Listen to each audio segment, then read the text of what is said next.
haji ini membutuhkan kemampuan fisik yang luar biasa. Ya. Sehingga untuk para jemaah haji dengan waktu tunggu yang ada dan bisa memiliki kemampuan fisik yang baik, kita kemudian mengkampanyekan haji muda. Ya. Dan memang saat ini tuh terjadi seperti ada pemutarbalikan cara berpikir gitu ya. Gimana tuh maksudnya? Bahwa seakan-akan haji itu urusan orang tua. Iya, emang image begitu. Haji itu urusan pensiun. Ya. Haji itu nggak keren. Padahal kalau kita lihat, kalau kita datang ke sana, yang dari Amerika Serikat, dari Inggris, Eropa, anak muda semua yang berangkat haji. Ngomongnya juga udah keren banget. Image di Indonesia kali ya. Image di Indonesia nggak. Nah, kemudian kita coba menparadigma shifting the paradigma. Bahwa kita juga mengkampanyekan bahwa haji itu harusnya anak muda. Mumpung masih muda, aku pengen banget daftar haji. Makanya hari ini aku datang ke Bank Syariah dekat rumah aku. Tadi aku nanya cashnya, ternyata sekarang daftar haji itu gampang banget. Aku nggak disuruh datang sendiri, pakai HP melalui aplikasi BPKH Apps. Nah, buat kalian yang penasaran, sini aku kasih tahu tutorialnya. Langkah pertama, download dulu BPKH Apps di App Store atau Play Store HP kamu dan buka aplikasinya ya. Klik tombol mulai yang ada di layar utama. Setelah itu tinggal klik lanjut buat masuk ke halaman berikutnya. Untuk buat akun, klik aja tulisan daftar di sini ya kak. Masukkan nama lengkap sama tanggal lahir kamu dengan benar. Jangan lupa isi nomor handphone dan email aktif untuk verifikasi kode OTP-nya ya kak. Langkah terakhir untuk membuat akun, tinggal bikin password aman sesuai ketentuan yang berlaku. Nah, kalau akunnya sudah siap, pilih menu setoran dan daftar haji. Pahami ketentuan dan syarat yang berlaku. Setelah itu, klik mengerti. Lanjut, silahkan pilih Bank Muamalat sebagai bank penerima setoran haji kamu. Nanti bakal muncul rincian setoran awal pendaftaran haji sebesar 25.100.000 untuk disetorkan. Kalau sudah oke, tinggal klik lanjut, kemudian klik mengerti. Terakhir, isi nomor HP, email, masukkan kode referral jika ada, dan konfirmasi kode OTP yang masuk via SMS atau email ya kak. Ternyata daftar haji pakai BPKH Apps cepat itu guys. Buat kalian yang mau daftar juga, buruan download BPKH Apps sekarang.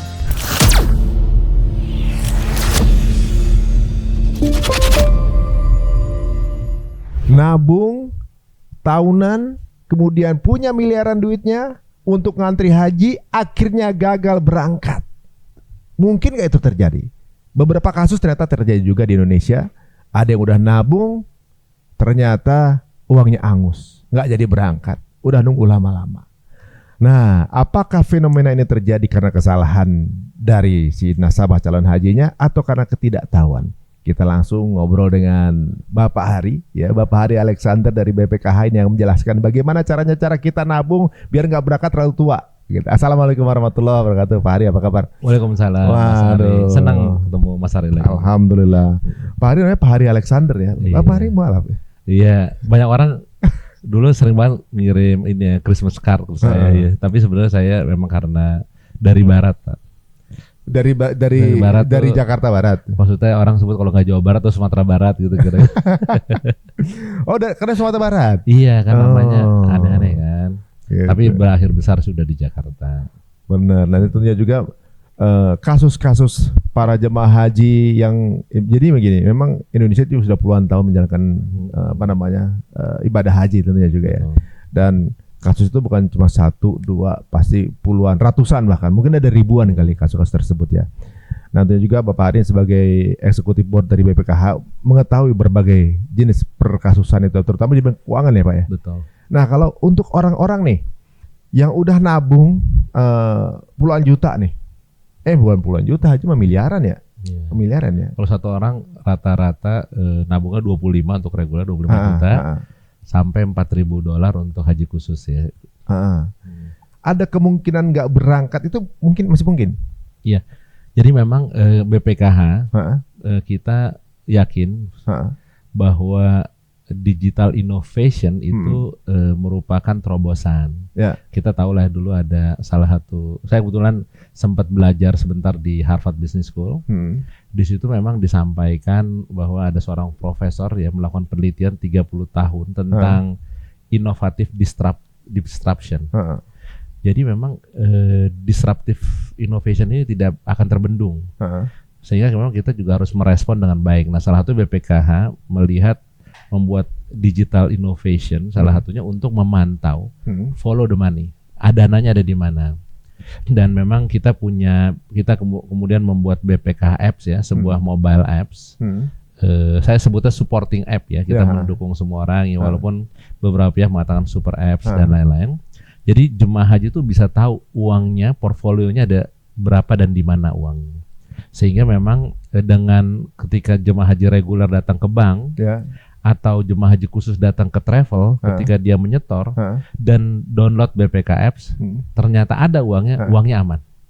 Oh, jadi misalnya gini, kadang-kadang jemaah haji kan ya namanya di daerah ya, kadang-kadang nggak paham gitu ya regulasinya atau mekanismenya kayak gimana, dia daftar ke travel misalnya. Betul. Kadang-kadang dia nggak tahu kalau itu udah terdata atau belum, itu nggak tahu mereka. Misalnya bisa jadi dulu nggak tahu karena cuma dapat kertas gitu ya dari bank validasi, tanda terima doang misalnya. Validasi. Kemudian baru dia ke Kementerian Agama zaman dulu atau Kementerian Haji, baru dia dapat nomor porsi. Tapi uangnya berapa dan lain-lain nggak tahu. Mereka nggak tahu. Nggak tahu. Jadi jumlahnya hari ini ada pengembangan atau enggak? Di bank mana pun nggak tahu. Di bank di mana dia nggak tahu. Nah sekarang dengan BPKH Apps, mereka bisa tahu uangnya berapa pokoknya. Terus hasil investasinya dia tahu. Dan investasi digunakan kemana saja dia tahu. Oh jadi misalnya gini, dia daftar ke salah satu travel. Ini kan biasanya terjadinya tuh mereka daftar di satu travel, travelnya bangkrut, tutup.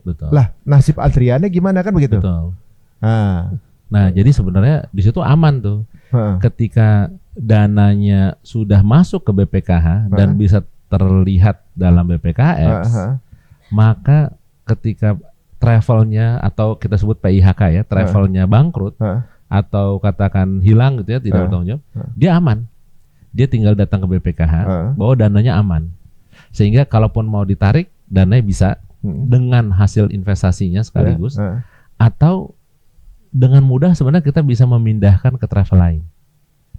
Oh, tentu dengan nomor itu. Dengan nomor porsi dan nilai manfaat yang sama. Sehingga kita juga mendorong dengan ekosistem digital yang kita buat, ini akan membantu pemerintah, Kementerian Haji dan Umroh, itu bisa dengan mudah menjamin ibaratnya seperti rekening simpanan gitu ya, atau polis dalam asuransi, itu bisa kita pindahkan kepada agent atau bank baru, yaitu pada travelnya, karena dana yang di BPK-nya aman dan tidak akan kena dampak apapun. Oh menarik ya, jadi justru seolah-olah rasanya ketika kemudian mendp haji itu kayak duit masih dipegang sendiri. Betul. Ya karena kan dia pegang laporannya di mana, sekarang kondisinya, value-nya berapa begitu kan. Dan tadi juga kan ada pembagian hasil kan tadi, bagi hasilnya juga kan. Betul. Nah, memang kalau misalnya habis berangkat haji nih, itu bagi hasil itu dapat juga? Dapat. Kalau kita contohin reguler ya, dia sebenarnya BPIH itu biaya haji 87 juta. Nah, setoran awal kan 25 juta. Ya. Nah, ditambah nilai manfaat BPK rata sekitar 3 sampai 4 juta. Jadi jemaah tuh sudah megang sekitar 28 sampai 29 juta. Nah, jemaah hanya membayar sebesar 62%. Karena 38%-nya itu disubsidi BPK atau sebesar 34 juta. Jadi sisanya itu adalah 55 juta dikurang setoran awal 25 juta dikurang nilai manfaat BPKH 4 juta. Selisihnya dibayar jemaah kurang lebih sekitar 20-21 juta lagi. Itu pun setelah jemaah bayar sisanya, kita kembali lagi 3 juta atau setara 750 Saudi Real untuk living cost. Nah ini semua bisa kita pantau dengan mudah ketika jemaah punya BPKH Apps. Sehingga nanti ketika ditanya sama Kementerian Haji berapa yang harus saya lunasin, adalah sisa dari setoran awal, nilai manfaat, sisanya yang baru kita bayar. Oh jadi kalau kita DP haji guys, rasanya kayak punya tabungan dong? Iya persis seperti tabungan. Berarti kayak nothing tulus guys. Jadi ibaratnya kayak kita nabung, kita dapat kita kemudian download aplikasi dari bank tersebut, dari nabung tersebut. Betul. Berapa saldonya, kegunaannya apa aja, ada news informasi apa terupdate di situ. Betul. Dan aksesnya masih kita pegang sendiri. Betul. Di genggaman kita. Di genggaman sendiri. Betul. Oh. Nah haji khusus juga sama. Haji khusus kan kita datangnya ke travel. Ya. Terus travel yang urusan sama bank. Nggak perlu khawatir. Katakan bank nggak pernah ketemu jemaahnya.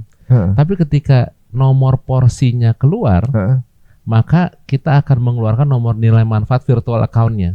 Dan ketika download BPK Apps, jemaah haji khusus tadi jadi tahu uangnya berapa, nilai manfaatnya berapa, rata. Jemaah haji khusus itu mendapatkan dari haji kemarin ya 2026 kemarin rata-rata 400 sampai 600-an dolar. Wih. Haji khusus. Haji khusus. Berarti balik-balik sekitar 8 jutaan itu. Betul. Dan itu sangat membantu karena dia bisa mungkin dam nggak perlu bayar lagi. Iya. Tadinya kan dipukul rata karena nggak tahu, pokoknya kayak nggak dianggap gitu. Atau ada yang bilang opininya itu dianggap katanya non syariah bunga, padahal kan BPKH sangat fully compliant syariahnya. Jadi kita dengan kayak gitu jemaah haji khusus jadi merasakan manfaat. Oh ternyata saya jadi tahu uang saya. Oh ini haji khusus juga bisa? Bisa. Oh guys, jadi makin membuka alasan bahwa membuka bahwa nggak ada alasannya untuk nggak daftar haji. Betul, karena apa? betul. Karena ya kan pergi haji jika mampu nih. Iya. Kita kan nggak tahu kapan dipanggil. Betul. Pada saat kalau kita udah daftar, kemudian kita wafat, sudah dihitung, dinilai kita berangkat haji. Iya. Karena sudah ada fatwa MUI itu dan sudah daftar dianggap naik haji. Masalah keberangkatan Allah yang nentuin kan, betul, gitu kan. Betul. Dan ketika sekarang udah ada apps-nya, nggak ada alasan lagi nunggu, ya kan? Betul. Karena udah satu megang, aksesnya juga dipegang sendiri. Betul. Kemudian juga makin tua daftar, makin tua berangkat. Kalau yang haji khusus cuma 7 tahun paling ya. Haji khusus ya 5 sampai 7 tahun. 5 sampai 7 tahun. Ada benefit informasi lain, dapat juga share bagi hasilnya. Betul. Ini sih menarik sih ya. Ini kayaknya BPKH mencoba mengakomodir kebutuhan di zaman Gen Z sekarang kayaknya. Iya, betul. Sekarang anak-anak muda udah banyak yang mulai daftar haji. Bahkan hari ini kita sebenarnya kalau boleh dibilang ya, yang punya BPKH Apps, kita semua wajib bagi jemaah haji. Tapi juga boleh di-download sama yang ingin punya cita-cita jemaah haji atau punya tabungan, sehingga hari ini tuh daftar haji bisa lewat BPKH Apps. Daftarnya lewat pakai BPKH. Iya, jadi kita nggak perlu ke branch, nggak perlu ke cabang bank, branchless, kita nggak perlu lagi ke cabang, dan nggak perlu lagi ke kantor Kementerian Haji. Dia bisa lakukan secara digital. Nah hari ini kita sedang mengajak Kementerian Haji dan Umroh untuk seamless. Hari ini jadi tinggal daftar banknya sudah bisa lewat BPK Apps dan hajinya juga bisa lewat BPK Apps karena harapan kita terkoneksi. Kalau hari ini kita masih 2 aplikasi, masih proses. BPKH Apps untuk keuangan hajinya, satu haji atau satu haji ya itu punya Kementerian Haji. Nah kita sedang diskusi cukup intens dengan Kementerian Haji agar dia bisa seamless cukup. Dan hari ini kita lihat ya, kenapa Gen Z sudah mulai banyak yang daftar? Karena lewat HP. Iya. Dengan mudah bisa lihat dari manapun, dapat bonus ngelihat di mobile banking gitu. Ini untuk apa ya? Beli mobil, beli rumah, daftar haji. Itu udah mulai trennya dan di kalangan teman-teman di SCBD dan lain-lain, Sudirman Tamrin itu udah banyak ya. Jadi sekarang ini sepertinya mengakomodir, berbicara sesuai bahasa kaumnya sebenarnya ini BPKH ya. Karena kan zaman sekarang itu yang memudahkan itu yang diambil. Betul. Beli makanan kita nggak ke restoran Pak. Makanan datang. Iya betul. Mau ngapain gitu mereka yang datang gitu kan. Mau beli barang kita nggak ke toko Pak. Tokonya datang. Ini mau daftar haji nggak perlu ke bank, nggak perlu ke travel, langsung aja cek di sini gitu. Ya. Tapi itu kalau udah dimasukin tapi nggak bisa diambil kan dananya. Bisa. Nah jadi be honest to you. Sebenarnya dalam perencanaan keuangan kita mendorong memang kita memberikan literasi keuangan kepada jemaah haji dan calon jemaah haji. Hari ini tuh ada 50 juta, 50% masyarakat Indonesia itu nggak punya rekening bank. Ada sekitar 15 juta menurut data LPS nggak masa manusia zaman aktif ya, masih produktif, dia juga nggak punya rekening bank. Kenapa? Karena mereka ada beberapa yang takut sama bank. Kenapa gitu? Nah mungkin ada alasan yang religius, ada alasan. Karena ada bank syariah. Betul. Kan ya? Nah dengan adanya pendaftaran haji, otomatis para calon jemaah haji itu akan buka rekening bank. Jadi ada financial inclusion, ada inklusi finansial, terus masyarakat jadi mau karena daftar haji. Kedua, setelah mereka teman-teman masyarakat ini daftar haji, ada yang unik juga di perencanaan keuangan kita juga membantu di BPK Apps tentang fitur tentang perencanaan keuangan. Bagaimana kita bisa ada setoran awal, bagaimana ada tabungan, ada e-wallet, termasuk bagaimana kita bisa melakukan setoran angsuran secara bertahap. Nah ini insya Allah kita akan launching setoran angsuran dalam waktu dekat bersama, kita akan mengundang Kementerian Haji, BI, OJK, agar bank-bank syariah juga bisa membantu sehingga perencanaan keuangan dengan matang. Kenapa ini perlu? Karena banyak jemaah haji dikasih tahunya tuh dadakan harus kelunasin. Kaget ya, belum tentu ada duitnya. Yang sebulan, 2 minggu, ada yang 2 hari. Nah kalau dadakan apa yang terjadi? Maka akan jual aset secara for sale at discount. Nah kalau ada perencanaan keuangan dia nggak perlu khawatir. Tinggal perencanaan keuangan di portfolio yang ada, tinggal dipakai untuk biaya pelunasan. Iya benar-benar. Jadi nggak kaget ya? Nggak kaget. Karena banyak tuh Mas Ari, jemaah haji kan manis satwa ilahi sabila yang mampu secara finansial dan fisik. Pas pulang banyak yang miskin. Karena tadi banyak aset yang dijual secara dadakan. Yang penting bisa berangkat dulu. Yang penting berangkat dulu, pas pulang aset produktifnya udah nggak ada. Nah BPK concern sejak lama bahwa kita nggak mau ada jemaah haji pas pulang dari agnia, dari muzaki, dari istiqomah jadi mustadafin. Nah tentu kan jemaah haji kita pengennya mabrur sepanjang hayatnya. Kehidupannya juga kan seperti doa kalau kita tawaf itu kan antara sudut Yamani dengan Hajar Aswad ya. Rabbana atina fid dunya hasanah wa fil akhirati hasanah wa qina azabannar. Jadi kita juga terus menjaga dan mengawal kemabruran sepanjang hayat dan financially independent dan smart bagi jemaah haji. Wah guys, berarti dalam menjalankan rukun 5 ya? Rukun kelima. Rukun kelima Islam, ya, rukun Islam kelima. Pergi haji jika mampu, ya kan? Ini rukun kelimanya kadang orang itu baru 4, 5-nya belum sempurna kan? Betul. Gitu. Tapi kalau sudah mendaftar itu kan dianggap tinggal jalannya doang, udah dijalankan. Betul. Berarti kalau ngedownload aplikasi ini, kemudian nge-DP, udah. Jadi rukun 5-nya itu cuma download aplikasi doang guys. Dipermudah. Cara menjalankan rukun 5-nya, download aplikasinya. Download aplikasinya, bayar DP. Niat haji sudah pasti, insya Allah itu udah dapat pahala haji guys. Dan ternyata di sini juga memudahkan. Kita baru tahu ya, sama kayak orang nabung. Jadi kayak orang kebanyakan ada mungkin ya masih ada statement lama begitu. Betul. Kita naruh duit DP haji, nggak tahu nanti kapan kita berangkat, nggak tahu duitnya kemana. Dia maksud lost access gitu merekanya dulu kan. Kalau misalnya travelnya bangkrut segala macam. Terus kalau lagi butuh apa bisa diambil apa enggak. Ini kan sebenarnya transparan, memudahkan berarti kan? Betul. Jadi kalau kita perencanaan keuangan, biasanya kita punya anggaran dana darurat ya. Portfolio bisa banyak macam-macam yang bisa di simpanan, tabungan, time deposit gitu ya. Surat berharga, emas. Nah, salah satunya sebenarnya yang bisa kita lakukan, even dana darurat pun yang harus aman dan dingin gitu ya, nggak butuh cepat keluar, itu bisa bentuknya setoran jemaah haji. Kenapa? Karena setorannya yang ada di BPKH itu dijamin. Kalau di bank dijamin penuh LPS. Satu orang kan nyetor cuma 25 juta. LPS jamin simpanannya tuh 2 miliar. Kedua, yang kita taruh di surat berharga syariah negara, itu dijamin sama negara. Dan negara kita powerful, kuat hari ini. Tentu posisinya kalau kita lihat ya, dengan kita nomor 15 GDP negara-negara G20 dan lain-lain.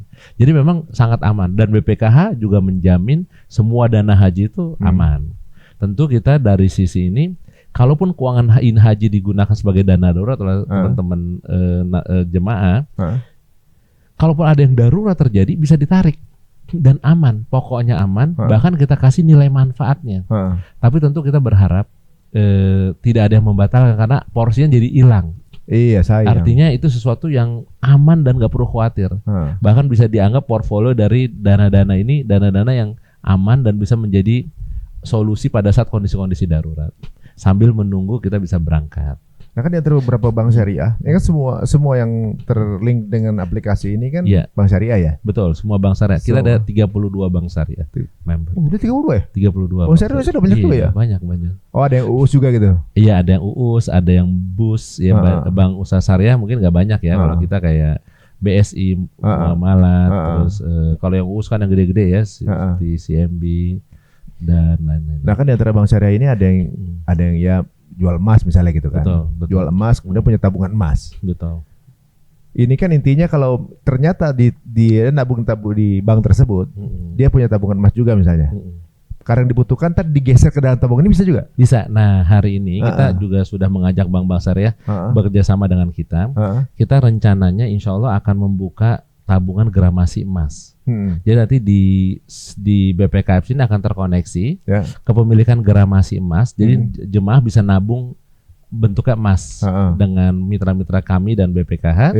Pada saat mustoran awal nanti dia tinggal dijual, ditukar jadi rupiah. Nanti bisa di store. Pada saat pelunasan juga sama. Nanti dia bisa dijual terus bisa untuk di store. Jadi nanti portfolionya paling aman kalau teman-teman masyarakat ingin datang dan ingin setoran awal jemaah haji, paling simpel kalau physically atau secara konvensional lihat bank-bank syariah yang punya logo BPKH. Itu paling simpel. Itu di semua cabang yang menerima setoran haji pasti ada logo BPKH-nya. Tapi semua bank syariah semua pasti. Udah kita pastikan 100%. Kalau dia nggak punya, artinya dia tidak tergabung bersama bank-bank BPS BPH-nya BPKH. Ada juga bank syariah yang ada. Ada juga. Ada juga yang memang belum bergabung atau bank-bank lain yang memang sebenarnya bukan mitra BPKH tapi kemudian jualan produk haji. Nah itu kita tidak bisa jamin. Tapi kalau ada logo BPKH-nya resmi, ada barcode-nya, ada nomor serinya, itu aman. Kedua, dengan ada BPKF kita juga mastiin ini kita setornya bener gak, kata orang yang bener gak? Ketika uang kita muncul di BPKF, setoran awalnya dan nilai manfaatnya, insya Allah aman. Kalau muncul di sini. Terverified berarti ya. Terverified. Benar. Jadi digital dan non digital kita amanin. Sehingga orang-orang yang ingin menipu jemaah haji atau mungkin apakah nggak sengaja atau khilaf dan lain-lain itu nggak bisa karena jemaah haji bisa tahu uangnya aman. Makanya kemudian BPKH mewajibkan para jemaah haji untuk mendownload BPKF untuk mengamankan dana haji dan kepentingan jemaah haji terlindungi. Guys, kalau mau jadi jemaah haji, berarti download dulu. Kenapa? Yang membedakan yang sedang mengantri sama jemaah tinggal berangkatnya doang berarti kan? Iya. Semuanya udah sama. Semuanya sama. Kebutuhannya sama. Bahkan mungkin bisa sambil belajar juga nih mau berangkat kan? Betul. Tadi yang menarik juga kalau misalnya punya tabungan emas kan gitu, kenaikannya itu kan tergantung harga emas gitu. Kalau tiba-tiba tinggi, kemudian bisa dikonversi, dimasukin jadi dorongan ke situ dong. Betul. Jadi yang kita catat bukan kita belum launching. Yang kita catat bukan rupiahnya, tapi gramasinya. Gramasinya. Jadi ketika value gramasinya. Iya, ketika kita kapan mau menjual untuk menjadikan setoran awal, itu diserahkan kepada para jemaah haji untuk melihat kapan waktu yang the best effort yang bisa didapatkan. Kalau belum daftar haji kemudian download ini dulu boleh? Bisa juga. Boleh. Bahkan hari ini ada tren di kalangan. Jadi kita punya program namanya Inside Campus.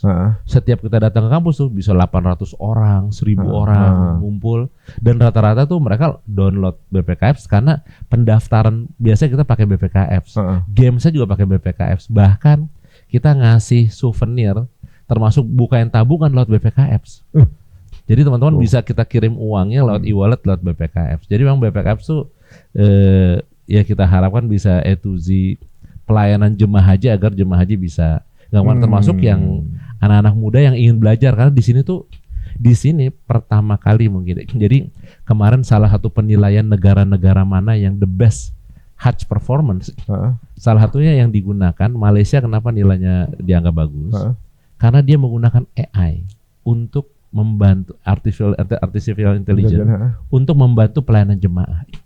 Di BPKF kita menggunakan AI untuk menjawab semua pertanyaan jemaah. Oh, bukan FAQ lagi? Bukan. Oh. Dia bisa nanya apapun. Di mana kantor Daker Mekah? Kalau Wadasan nyasar, ditunjukin. Di mana hotelnya dia bisa tunjukin. Jadi ini terdekatnya di mana gitu. Di mana tempat superstore yang ingin dikunjungi. Gitu. Termasuk biaya haji, termasuk hal-hal yang terkait dengan doa. Doa ada, bahkan baca tawaf Al-Quran gitu. Ada. Al-Quran juga ada. Ada. Nah, yang kita lagi sedang latih adalah kan nggak boleh berisik tuh waktu tawaf dan sa'i. Harapan kita nanti doa-doa untuk tawaf, sa'i itu bisa kita masukin nanti cukup dengan headset aja. Dia bisa baca keliling. Jadi yang jemaah umroh atau jemaah haji yang mandiri atau nggak ada mutawif tuh bisa dengan mudah. Jadi emang kita prinsipnya memang BPK akan melayani agar ibadah haji itu bisa berjalan, dan kami terus berkomunikasi dengan Majelis Ulama Indonesia agar apa yang di dalam BPK ini semuanya sesuai dengan prinsip syariat. Jangan sampai keluar. Jadi ini yang kita latih adalah dari fatwa-fatwa MUI yang kita latih ke AI kita. Jadi dia ada avatarnya gitu ya. Ada, kalau kita lihat ya, ini juga salah satu dia bisa akan jawab nih si Eva dan Mina pertanyaan-pertanyaan jemaah haji. Jadi jemaah haji tuh akan seneng lihat BPK itu sesuatu yang enggak bosenin, playful ya. Ditambah, jadi kalau dulu biasanya kalau umroh tuh bawa buku tebel-tebel sini. Sekarang cukup ini aja nih. Baca kecil-kecil kan. Kalau ini cukup dengar. Cukup sini aja nih. Menarik ya, makin disimpelin semuanya.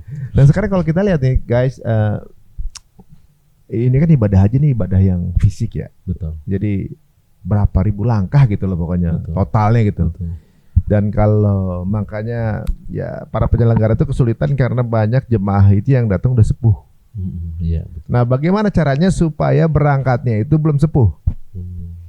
Berarti kan daftarnya lebih awal dong. Betul. Nah, untuk mungkin yang sekarang para orang tua muda atau juga kepengen anaknya berangkat haji atau juga mungkin merencanakan anaknya akan berangkat haji belum terlalu tua. Umur berapa umur maksimal umur minimal paling untuk muda, ya? Paling muda bisa daftar haji. Betul. Haji muda. Kami sebenarnya tetap mendukung Kementerian Haji dan Umroh untuk memprioritaskan pelayanan terhadap lansia, perempuan, disabilitas dan lain-lain. Tapi terus kami juga kemudian melakukan kampanye karena haji ini membutuhkan kemampuan fisik yang luar biasa. Sehingga untuk para jemaah haji dengan waktu tunggu yang ada dan bisa memiliki kemampuan fisik yang baik, kita kemudian mengkampanyekan haji muda. Dan memang saat ini tuh terjadi seperti ada pemutarbalikan cara berpikir gitu ya. Gimana tuh maksudnya? Bahwa seakan-akan haji itu urusan orang tua. Iya, emang image haji begitu. Itu urusan pensiun. Iya. Haji itu nggak keren. Padahal kalau kita lihat, kalau kita datang ke sana, yang dari Amerika Serikat, dari Inggris, Eropa, anak muda semua yang berangkat haji. Ngomongnya juga udah keren banget. Image di Indonesia kali ya. Image di Indonesia nggak. Nah, kemudian kita coba menparadigma shifting the paradigma. Bahwa kita juga mengkampanyekan bahwa haji itu harusnya anak muda. Haji itu nggak harus pensiun. Gen Z juga boleh, milenial juga boleh, keren. Haji itu harusnya gue banget. Dan itu juga kita lakukan ketika dia daftar haji, paling muda kan umur 12 tahun. 12 ya? 12 tahun. Kalau yang hari ini kan yang berangkat itu kira-kira antrian tahun 2012, 2013, 2014 sekitar ya mungkin kurang lebih sekitar 13 tahun, 14 tahun nunggu. Sehingga waktu berangkat masih umuran 20. Physically masih kuat.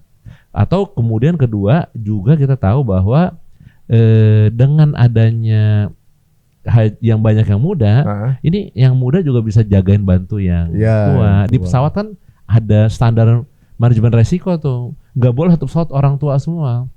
Karena pelayanan kan juga itu ada tuh standar di pesawat yang karena kalau orang tua semua kan butuh bimbingan nanti seperti itu. Jadi komposisinya tuh maksimal kalau saya tidak salah kurang lebih sepertiga ya. Jadi secara umum tuh memang juga pemerintah Saudi juga concern karena kita butuh jemaah haji yang juga physically juga kuat. Tapi tentu tanpa menafikan kita harus memberikan pelayanan terbaik kepada jemaah haji lansia kita, kepada wanita dan jemaah haji yang disabilitas itu tentu harus jadi affirmative action lah istilahnya. Kita harus melindungi mereka. Ya, jadi apa namanya? Berapapun usianya sih sebenarnya ya. Tapi karena ini ibadah fisik, jadi guys sebaiknya ya lebih awal lebih bagus untuk mendaftar. Paling awal berarti 12 tahun. Nah sekarang kalau betul sekarang masa tunggu berapa sih paling lama? Nah haji reguler itu pemerintah buat kebijakan sekarang rata senasional 26 tahun. Kalau haji khusus rata tuh sekitar 4 sampai 7 tahun. Ya. Tapi sebenarnya kita nggak perlu terlalu khawatir. Kenapa? Karena visi Saudi 2030 itu rencananya jemaah haji kan tahun ini aja yang berangkat sekitar yang melaksanakan ibadah haji cuma 1,8 juta sedunia. Jauh banget perbandingannya dengan hampir 2 miliar muslim. Iya, nah yang akan dikejar oleh Saudi 2030 tuh 6 sampai 10 juta jemaah haji. Jadi kalau misalkan 10 juta katakan gitu ya, maka porsi Indonesia kan kuota kita kan karena kita 241 juta muslim, maka kita mungkin mendapatkan sekitar 16 sampai 20% kuota. Nah, 20% berarti artinya kurang lebih kalau kata 20% kita bisa dapat kurang lebih sejuta. Sekitar tentu kalau sekitar sejuta maka antrean itu akan habis di 2030. Akan terurai. Sehingga mungkin yang antri tadi 26 tahun bisa mungkin 5 tahun. 26 tahun tuh sekarang. Ketika berangkatnya masih 1 juta orang, guys. Iya. Nah, kalau misal targetnya 10 juta itu dijalankan, maka akan mempercepat 10 kali lipat. Jadi ibaratnya 26 tuh bagi 10 berarti. Berarti sekitar 3 tahun udah berangkat itu. Kalau 10 juta. Cuma lahannya di mana lagi tuh? Nah, itu minanya tingkat itu minanya. Itu yang challenge ya. Kenapa? Karena menurut saya Indonesia aja 221.000 jemaahnya. 221.000 itu artinya 4 kali stadion Gelora Bung Karno. Iya. Karena kalau kapasitas 60.000 ya. Itu kalau 60.000 aja kalau nonton katakan Blackpink gitu ya atau Army gitu ya. Itu tuh ada puluhan ribu polisi, tentara turun yang jaga. Nah ini petugas kita kan nggak banyak di sana kan. Dan untuk memang bagi penyelenggaraan haji tuh nggak mudah. Makanya ketika Kementerian Haji kemarin menjalankan dengan bagus tuh keren banget. Itu suatu yang keberhasilan yang luar biasa. Apalagi pemerintah Saudinya juga crowd controlnya itu crowd manajemennya keren. Nah tentu kemarin ya? Iya keren. Tahun ini keren sekali. Dan memang menurut saya memang ketika nanti dia meningkat jadi 6 sampai 10 juta itu menjadi challenge. Nah salah satunya kalau Masjidil Haram udah 3 kali lipat lebih besar. Sekarang extension. Masjid Nabawi itu bahkan di sebelah Baki juga udah digedein kan, disiap lagi dibangun. Oh gitu. Sebelah Baki itu makam Baki. Yang challenge itu adalah Arafah, Musdalifah, Minanya. Arafah kan nggak boleh lewat garis. Segitu-gitu aja. Nah itu mungkin gimana tuh nanti pembangunan, apakah dia akan ke atas? Karena kan kalau kita wukuf di Arafah itu tidak boleh ada batas kepala dengan langit lah kira-kira. Tenda masih boleh. Kalau konkret apa boleh itu mungkin kita serahin kepada ulama-ulama dunia gitu ya. Kedua ada peraturan itu. Jadi nggak mungkin tingkat dong. Nah itu yang kemudian kita nunggu terobosan apakah akan keluar fatwa. Nah kalau Mina itu seperti maktab 111 gitu ya. Itu kan udah di depan ya kan ada yang gedung-gedung. Jadi itu Mina udah ada bangunan konkret yang tinggi, high rise building gitu. Musdalifah juga challenge. Musdalifah cuma segitu. Itu kalau dan nggak boleh ada atap ya? Iya 1,8 juta itu. Itu aja penuh banget. 1,8 juta udah segitu ya? Iya, apalagi kalau 10 juta kebayang. Memang itu tantangan bagi pemerintah kerajaan Saudi untuk mencari solusi ya. Saya kalau persyaratannya nggak boleh ada atap, challenging sih. Iya. Musdalifah kan nggak ada atap. Berdoa kita. Arafah juga kan? Arafah. Kalau Mina mungkin masih bisa ya, Mina masih ada high rise building yang kita lihat ya. Wah, menarik juga sih guys. Tapi kalau sampai kejadian sih berangkat hajinya setahun 2 tahun. Kalau bahkan plus mungkin nggak ngantri kali ya. Nggak perlu ngantri lagi. Nggak ngantri. Saya pernah berangkat 2009 dulu dan nggak ngantri tuh. Ya, tahun depan lah, berangkatnya tahun depannya. Iya, 2000 antrian itu sebenarnya mulai banyak 2010. Jadi pada saat antrian dan terjadilah penumpukan dana publik di luar APBN, sehingga solusinya adalah makanya lahirnya BPKH. Karena ada dana publik yang sangat besar dan dia bukan APBN, non budgeter. Nah, tata kelola yang baik dia harus dikelola dengan baik, makanya didirikanlah lembaga BPKH untuk memberikan itu secara independen dan profesional. Sehingga karena ada antrian yang menumpuk dana itulah kenapa BPKH lahir sebenarnya. Jadi dengan ada BPKH bahwa dana yang menumpuk itu kemudian dikembalikan ke masyarakat dengan cara diinvestasikan. Betul. kemudian keuntungannya diberikan kembali kepada masyarakat dan Betul. juga nambahin cicilannya. Nambahin yang kemampuan Selisih-selisihnya kan. selisihnya, betul. Berarti kalau saya hitung tadi tuh regulernya aja tuh jatuhnya bisa tambahan 8 jutaan berarti ya. Total kita tambah sekitar 4 juta. 4 juta, 4 juta dalam masa share depan. keuntungan misalnya 4 juta lagi misalnya. Nah, setelah dibayar lunas, Ah, 3 juta atau 750 SAR Ah. itu kita balikin lagi ke iya. jemaah. Kalau haji reguler tentu operatornya adalah travel PIHK yang terdaftar Iya. di PIHK.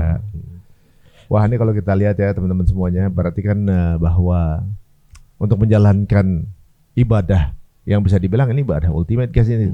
9 Zulhijjah itu hari terpenting untuk umat manusia di tanggal 9 itu. Betul. Jadi dalam waktu kita punya umur 40 tahun, 50 tahun, masa sehari aja kita nggak pernah ke situ sih. Allah turun gitu kan. Betul. Nah ternyata untuk mempersiapkannya BPKH juga bukan hal yang kaleng-kaleng. Jadi harus sedetail mungkin ya, karena itu mengelola uang masyarakat gitu ya. Betul. Nah kalau misalnya ini kan jatuhnya bahwa Allah kayak sedang mendidik kita untuk memiliki perencanaan keuangan yang baik ya. Betul. Untuk sampai pada waktunya kita berangkat nggak kedandapan. Betul. Atau juga mungkin kita spend buat haji tapi kebutuhan ekonomi kita hariannya tetap tercover gitu kan. Bagaimana mengelolanya? Ya walaupun diberikan ternyata ada fasilitas tersebut di app tersebut. Nah, penggunaan fasilitas tersebut itu ada biaya tambah lagi nggak tuh? Di BPKH Apps semua Nah. tentu gratis. Hmm. Pendaftaran haji juga kita fasilitasi untuk pelayanan agar jemaah haji mudah mendaftar tanpa harus pergi jauh-jauh, karena kita tahu ya, nggak semua kota di Indonesia memiliki bank syariah.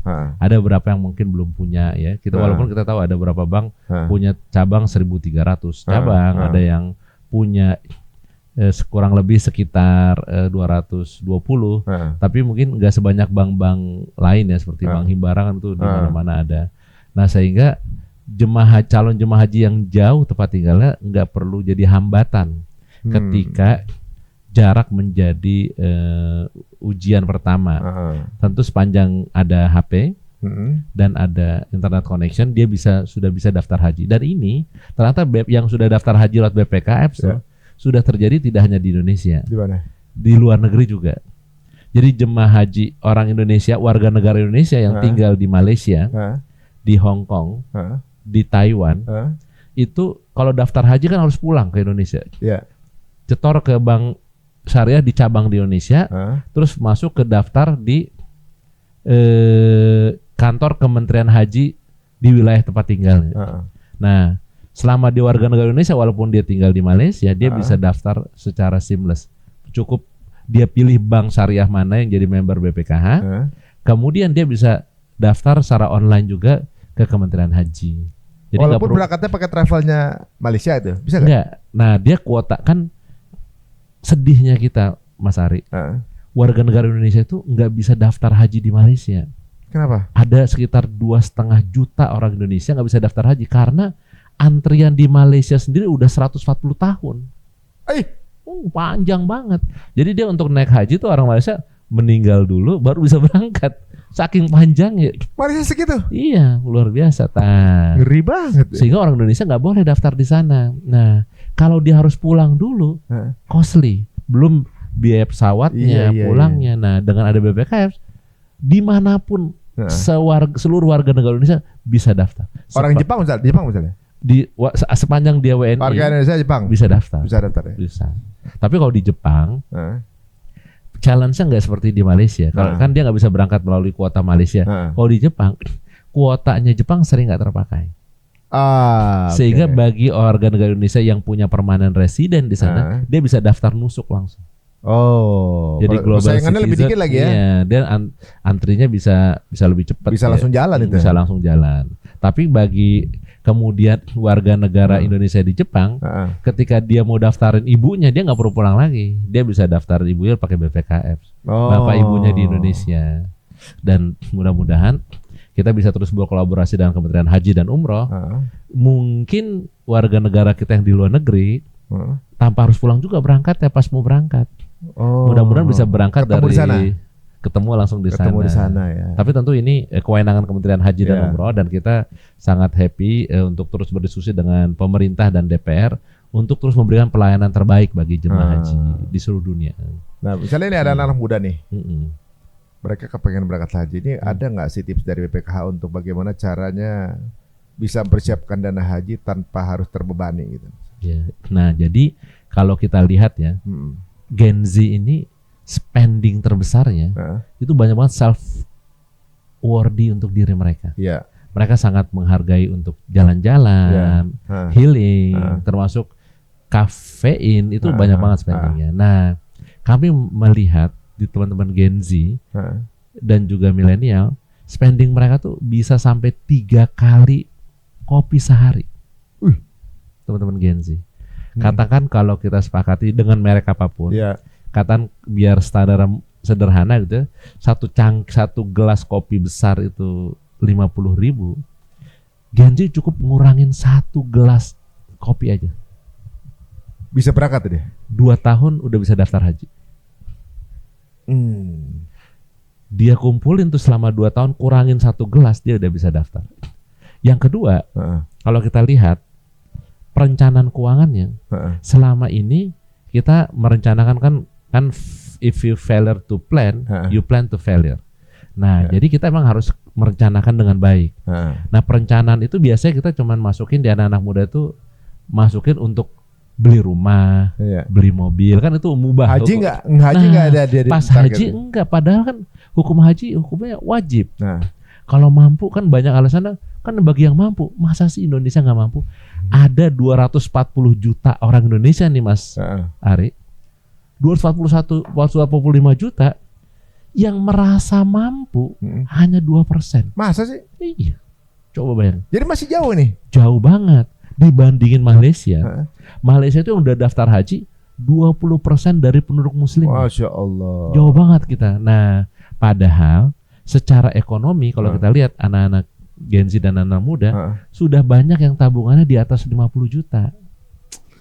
Ketika anak di muda atas content creator mah lebih kali. Betul, 50 juta aja tuh dia udah sanggup setoran haji. Setoran haji padahal ya. Tapi tentu ini sebenarnya kembali, jangan-jangan mungkin literasi terkait dengan apa haji wajib, apa itu kesannya hanya untuk pensiunan, dan itu belum sampai. Itu. Dan untuk supaya tahu vibes-nya, saran saya yang belum haji, cobain umroh deh. Baru kita terasa begitu indahnya perjalanan spiritual ini. Nagih sih sebenarnya guys ya, haji ya. Haji ya, bukan umroh dia kan. Apalagi umroh gitu maksudnya. Maksudnya umroh aja nagih apalagi haji. Iya, betul. Nah, sekarang kan kalau kita lihat ya bahwa mungkin orang banyak miskonsepsi mengenai haji sendiri yang akan lama lah, capek segala macam. Nabungnya juga puluhan tahun, nunggunya lama. Malah jadi nggak nabung atau juga nggak jadi nge-DP. Ya masa kalau dia nggak nge-DP sampai meninggal, kita nggak jadi ngejalanin rukun 5 kan gitu kan. Betul. Nah, ada nggak mungkin inspiring stories yang pernah ada nih, Pak Hari? Misalnya kayak dia pendapatannya nggak seberapa nih gitu. Betul. Tapi bisa lah berangkat haji gitu. Apalagi anak-anak gitu kan pendapatnya gede-gede, abis cuma buat validasi doang kan gitu. Betul. Jadi kami kebetulan memotret beberapa fenomena yang terjadi, seperti Pak Budiman di Malioboro, Jogja. Beliau itu sebenarnya kusir andong. Iya, pernah naikin tuh. Iya, suami istri. Dia nabung terus. Padahal kalau kita pikir supir andong secara kemampuan ekonominya mungkin bukan kelas menengah atas kan. Tapi karena keinginan kuatnya, akhirnya Pak Budiman dan istrinya bisa berangkat. Supir andong ini real di Jogja. Dan bahkan yang luar biasanya, dia bisa biaya anaknya berangkat haji juga. Di saat bersamaan? Di setelah setelah beliau berangkat. Pak Budiman dan istrinya berangkat. Atau Pak Bintoro ya. Pak Bintoro ini tukang pijat. Tapi dia selalu menyisihkan. Berapa disisihin, Pak? Disisihin tuh artinya kalau kita lihat ya, seperti para investment planner memberikan saran ya, jangan setelah kebutuhan disisihin. Dia selalu menyisihkan dulu sebagian untuk tabungan hajinya, baru sisanya dia gunakan.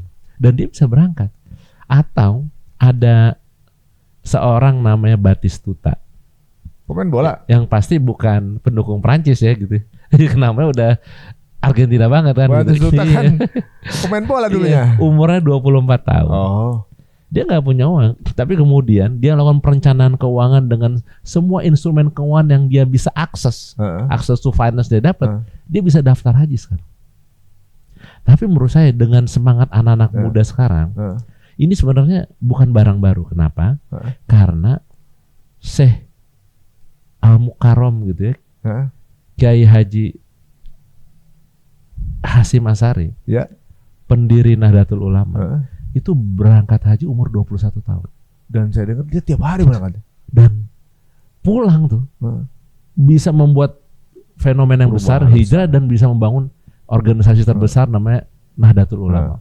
Bahkan ada seorang ustadz namanya Ustadz Ahmad Darwis, dulu tinggal di Kauman, Jogja.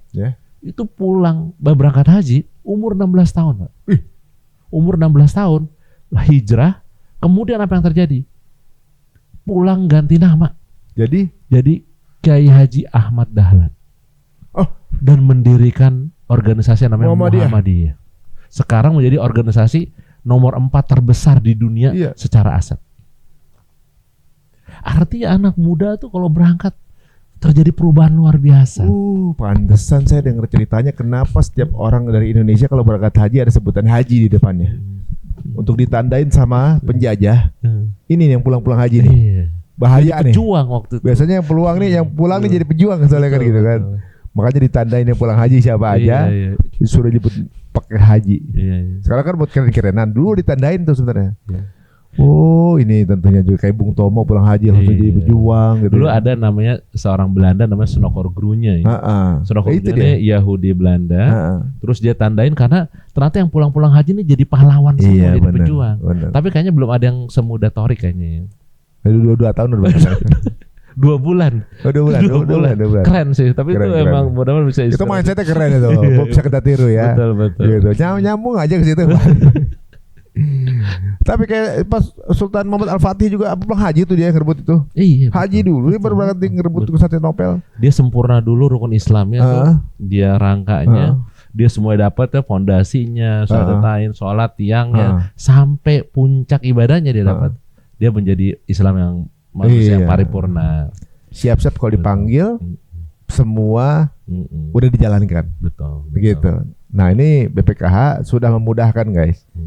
Apapun kegiatannya, walaupun belum mampu, tapi bisa punya kesempatan menunjukkan sama Allah udah dijalanin yang kelima nih. Betul. Gitu. Masalah mampu dimampukan Allah nanti. Insya Allah. Buktinya tadi ada yang pengamen lah, atau tadi pendapatannya berapa, berangkat juga kan? Betul. Jadi saya tuh malah berkesimpulan yang berangkat haji itu bukan orang yang mampu, Pak. Tapi sesungguhnya Allah tuh memanggil hambanya dan akan Allah mampukan untuk berangkat. Masya Allah. Jadi insya Allah kita husnuzon, selalu berpositif tinggi sama Allah, dan mudah-mudahan Allah akan mudahkan urusan kita. Nah, jadi kadang-kadang saya dulu pernah bikin begini dulu waktu lagi saya nge-MC, saya keluarin duit. Siapa yang mau duit 100 ribuan gitu kan? 100 ribu. Saya gitu. Ada yang nggak ngomong, dia langsung ambil tep. Gitu kan? Saya bilang, ini sini semua mau, tapi cuma ngomong. Dia nggak pakai ngomong, dia lakuin. Betul. Yang membedakan yang dapat tuh kebanyakan yang dia ngelakuin. Betul banget. Nah, sekarang bilang kita mau berangkat haji, tapi kita nggak melakukan action apa-apa, mungkin belum dicatat kan gitu. Kalau emang mau berangkat haji, daftar dulu. Nah, itu semakin muda semakin bagus. Atau ibu bapak ibu yang punya anak kecil, yang kepengen anaknya juga udah punya pahala haji, apalagi orang tua yang punya pahala haji, daftar haji dari sekarang dengan cara daftar haji muda. Betul. Salah satunya dengan mendownload aplikasi ini dan punya full akses dengan investasinya ya. Uangnya kemana aja, jumlahnya berapa, dan aman, insya Allah. Jadi jemaah haji nggak perlu khawatir, uangnya akan aman di BPKH. Hari ini kegiatan investasi dan pengembangan BPKH dana juga sangat aman dan syariah, jadi tidak perlu khawatir. Jadi ini aplikasinya juga aplikasi kayak Muslim App dong. Iya, kayak kita berharap dia bisa seperti Muslim App, semua kebutuhan haji dan umrohnya didapatkan. Tapi tentu ini kami juga bersyukur, terima kasih kami didukung oleh Kementerian Haji dan Umroh, Kementerian Dalam Negeri, Kementerian Kesehatan, kemudian Komdiji, bahkan seluruh bank-bank syariah. Jadi memang tujuan kita untuk melayani jemaah haji akan lebih mudah karena terkoneksi dan terintegrasi semua pelayanannya dengan kita. Oke, sudah dimudahkan gini, apalagi alasannya kita untuk mendaftar haji kan? Jadi kalau misalnya nanti suatu saat gitu malaikat nanyain, kenapa belum haji? Kenapa rukun 5 dikerjain? Belum haji, ya kenapa gak daftar? Bingung, ya kan? Kalau udah ngedaftar, yang app-nya ini fungsinya udah kayak tabungan ya, memudahkan kita bisa punya akses dan dapat info-info mengenai urusan kita, termasuk finansial kita. Kayak zakat itu dihitungin ya sih finansial itu enggak? Betul. Jadi kita bahkan rencana kita akan launching dalam waktu dekat. Kita bahkan sampai mikirin kalkulator carbon footprint. Wih. Jadi jemaah haji itu rata udah kita hitung nih. Setiap sekali berangkat haji itu dia mengeluarkan emisi karbon 74 pohon. Dan bagi anak muda tuh karbon is something, it's matter. Mereka nggak mau menjadi emitter. Mereka mau karbon netral, footprintnya netral, karbonnya di offset. Dan kita bisa ngarahin, bisa wakaf pohon ke hutan-hutan wakaf yang kita bisa jembatani di BPKF. Karbon ini yang bikin genset juga kayaknya deh. Oh, pantes tahu aja bahasa sampai ke situ ya. Betul. Wah, jadi tunggu apa lagi guys? Ini udah komplit. Seperti saya juga mau coba colek anak saya juga untuk mulai daftar dulu aja lah. Betul, gitu. Jadi mulai dengan langsung 25 apa dari berapa nyicil dulu? Sebenarnya di produk-produk perbankan bisa cukup tabungan haji dulu, tapi supaya kita tidak ketinggalan terlalu lama, enaknya kita dapat porsinya sekitar 25 juta rupiah atau 4.000 US dollar untuk haji khusus. Dan itu kita antriannya sudah dapat dengan perencanaan keuangan yang matang. Setelah itu kita mulai nyicil untuk persiapan pelunasan. Kan jangka panjang waktunya cukup panjang untuk waktu kita untuk bisa lebih tenang merencanakan keuangan dengan baik. Ya, jadi kalau mungkin teman-teman uangnya belum bisa pakai situ, nabung dulu di bank syariah. Di bank syariah. Nah, gitu download app-nya. Nanti ketika kemudian sudah sampai yang mencukupi, digeser ke sana, digeser ke sana dan bisa dipantau keuangannya. Dan kita nggak pernah tahu ya ada kejutan apa Allah yang akan berikan ya. Tadi diceritakan juga yang sepertinya nggak mungkin untuk berangkat dalam waktu dekat, Allah mudahkan terdapat apalah. Betul. Ada kemarin saya dapat kabar itu ada yang ngantri baru 2023 Jiples tuh, udah berangkat tahun lalu. Iya. Gara-gara mungkin antrian sebelumnya belum siap gitu kan. Betul. Jadi kita nggak pernah tahu kapan undangannya itu nampilnya ke kita guys. Tapi sebelum undangan itu datang, kita gelarin dulu karpetnya untuk menyambut undangan itu. Aduh, terima kasih nih Pak Hari untuk waktunya. Terima kasih Mas Hari. Mudah-mudahan dengan ini banyak anak muda yang akhirnya mulai terpikir kalau nggak sekarang kapan lagi. Karena makin cepat untuk daftar makin baik kan. Dan waktu tercepat adalah sekarang. Besok udah terlambat. Tapi kalau besok juga masih bagus ya. Terima kasih teman-teman semua. Jika terasa menarik, monggo silahkan share link ini ke circle teman-teman semuanya dan semoga bisa berangkat haji bareng dan jadi haji mabrur semuanya. Kalau mau kenalan sama Pak Hari, monggo silahkan add IG-nya apa Pak? Hari.alexander.indonesia. Oh, ada yang Malaysia juga ada ya? Soalnya Hari Alexander pasaran di global. Oh, pasaran. Banyak. Tapi kemudian jangan lupa buka Android, Apple Store atau Google Store untuk lihat BPKF-nya. Nah, itu yang paling penting. Walaupun belum ada tabungan bisa buka-buka ya? Bisa langsung lihat. Ya, tadi ada sholat, kiblat, ada. Alhamdulillah, terima kasih. Al-Quran bisa baca. Ada Al-Quran juga? Al-Quran resmi dari Kementerian Agama, sehingga kita bisa baca dari mobile kita free, semuanya gratis. Jadi kita kayak udah punya mutawif dong di situ. Betul, semuanya A to Z udah kita berikan yang terbaik untuk jemaah haji kita. Wah, guys, kapan lagi kita punya mutawif digital yang udah nemenin kita? Tinggal berangkatnya yang belum, ya. Kita suksesan juga. Ini aplikasinya, aplikasi dari BPKH. Dan insya Allah semoga teman-teman semuanya dalam waktu dekat mendaftar, tiba-tiba dapat rezeki dan berangkat haji langsung, insya Allah dimudahkan sama Allah. Amin. Terima kasih Pak Hari. Makasih banyak. Terima kasih juga untuk semua teman-teman BPKH. Salam semuanya dan teman-teman semuanya sampai ketemu di Baitullah. Assalamualaikum warahmatullahi wabarakatuh.